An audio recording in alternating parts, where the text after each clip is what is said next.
Good morning ka farmers. Andito ko sa garden ko. Kita ko sa inyo yung tanim ko na kalabasa, ang variety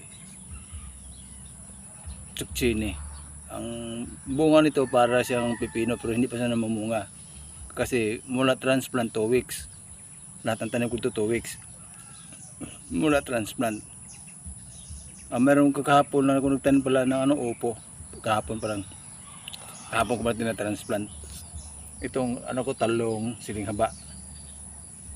Ito tingnan niyo yung zucchini. Nagdala na siyang bulaklak.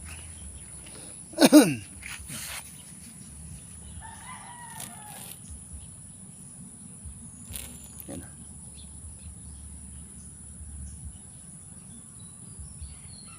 Yan.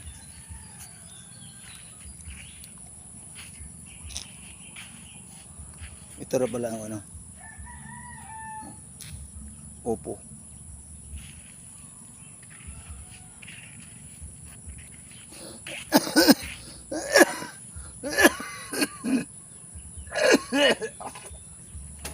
Pasensya na kamo kayo ha, kasi inuubo ko talaga ako. Yan mga kaparbers.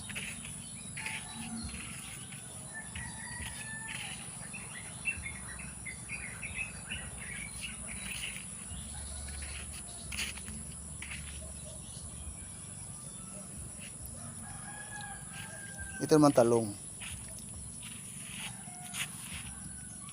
Ito, uulitin ko ito.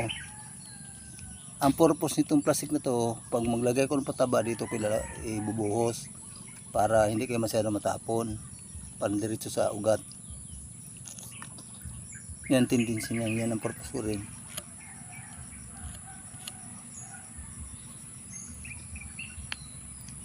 Ayan. Mula dito, isang linya talong papunta doon sa dulo. Ito naman sa kabila, yung yung siling haba yan. Hindi ko pa nalagyan hindi ko na nalagyan pa yan ng plastic kasi mamulot pa ako sa kalsada para kung pulubi ba mababasura, maghanap ako ng plastic tinatapon sa daan. Mula din doon, ang iba nilagyan ko ng iba yan. Mula din dito papunta doon sa dulo lahat yan puro yan siling haba. Ito naman yung pangalawang din sa talong. Mula din dito papunta rin sa dulo doon talong.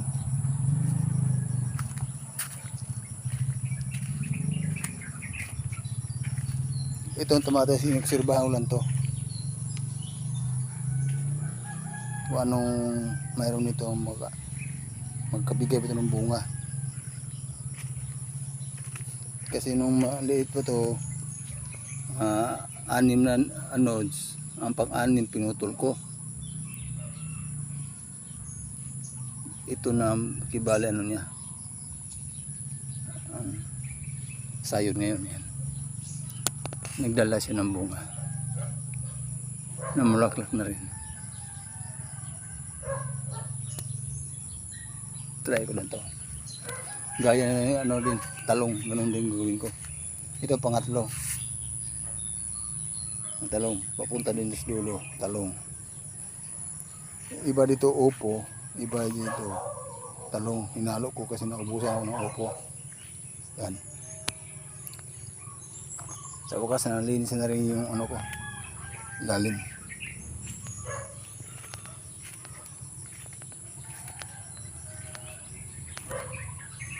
Matagal-tagal din ako hindi nakapag-upload kasi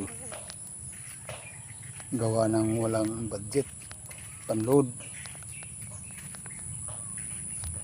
Ngayon ako nakapag content uli.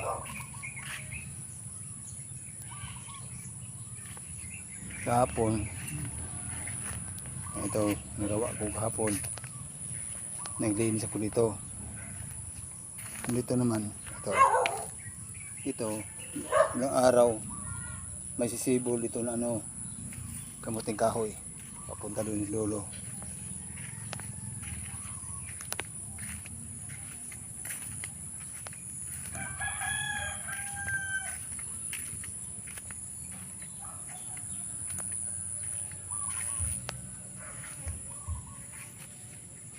Marami-rami po ko itatanim na ano, na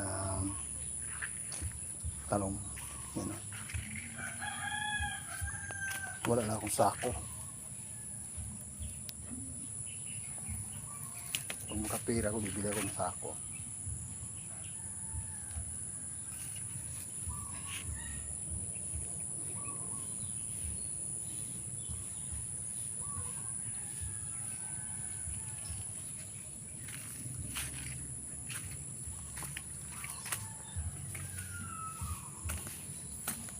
Ito palang kalabasa.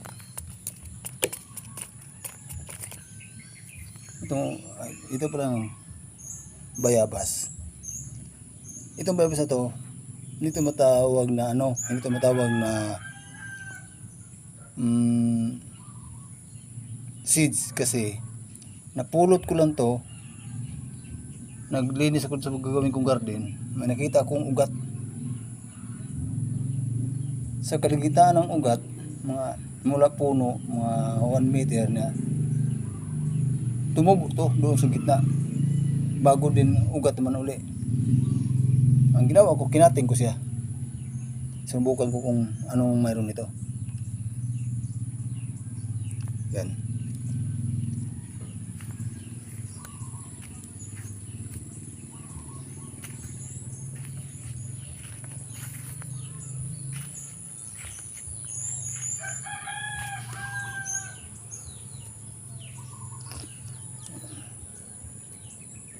Hanggang dito na ito ka-farmers. May gagawin kasi ako, mag-i-spray ko sa palayan ngayon.